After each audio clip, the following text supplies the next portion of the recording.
जो जातिवाद में बढ़ जाते हो, जब वोट देने जाना तो एक ही बात दिमाग लगा लेना, खाली अफगानिस्तान की स्थिति याद कर लेना, आपको पता चल जाएगा कि आपको वोट कहां देना है, मुहर कहां लगनी है। मैं किसी पार्टी विशेष का आदमी नहीं हूं, लेकिन मैं भारत का आदमी हूं और मुझे इतना तो पता ही है कि भारत किन हाथों में सुरक्षित है। इसीलिए ध्यान से ये जो जातिवाद में हम लोग बट रहे हैं उस पे है कि मन की हल्दी घाटी में राणा के भाले डोले थे, यूं लगता है वीर शिवाजी चीख चीख कर बोले थे। पुरखों का बलिदान घास की रोटी तक शर्मिंदा है, कट गई जंग में राणा की बोटी बोटी शर्मिंदा है। खुद अपनी पहचान मिटा दी कायर भूखे पेटों ने, जो टोपी जालीदार पहन ली हिंदू माँ के बेटों ने। और सर पर लानत, तालियां नहीं, सुनिए पूरी बात, कि मन की हल्दी घाटी में राणा के भाले डोले थे, यूं लगता है वीर शिवाजी चीख चीख कर बोले थे। पुरखों का बलिदान घास की रोटी भी शर्मिंदा है, कट गई जंग में राणा की बोटी बोटी शर्मिंदा है। खुद अपनी पहचान मिटा दी कायर भूखे पेटों ने, जो टोपी जालीदार पहन ली हिंदू माँ के बेटों ने। सर पर लानत वाली छत से फिर खुला ठिकाना अच्छा था, टोपी गोल पहनने से तो मर जाना ही अच्छा था। मथुरा अवधपुरी घायल है, काशी घिर गई कराहों से, यदकुल गठबंधन कर बैठा कातिल नादिर शाहों से। मुंह से आह तलक ना निकली धर्म ध्वजा के फटने से, कब तुमने आंसू छलकाए गौ माता के कटने पे। हिंदुस्तान के लोगों जागो,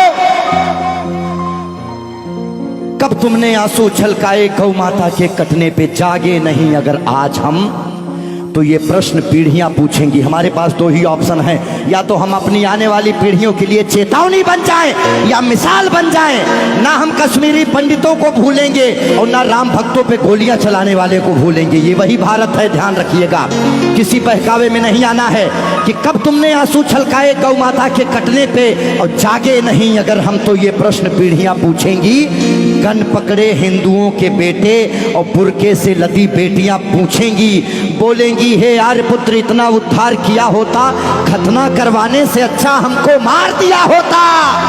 और सोते रहो सनातन वालों तुम सत्ता की गोदी में, पर सांस आखिरी तक भगवा की रक्षा हेतु लड़ूंगा मैं। शीश कलम करवा दूंगा पर कलमा नहीं पढ़ूंगा मैं, शीश कलम करवा दूंगा।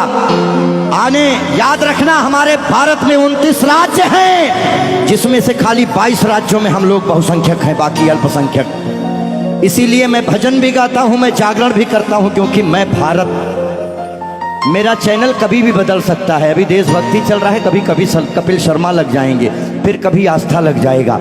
लेकिन एक बात का ध्यान रखना, हमेशा हम आज़ाद कैसे हुए ये बहुत मायने नहीं रखता है, लेकिन हम गुलाम कैसे हुए ये बहुत ज़्यादा मायने रखता है। आप जानने का प्रयास करना कि ऐसा क्या हुआ होगा भारत में जो पूरा अखंड भारत गुलामी की तरफ बढ़ गया।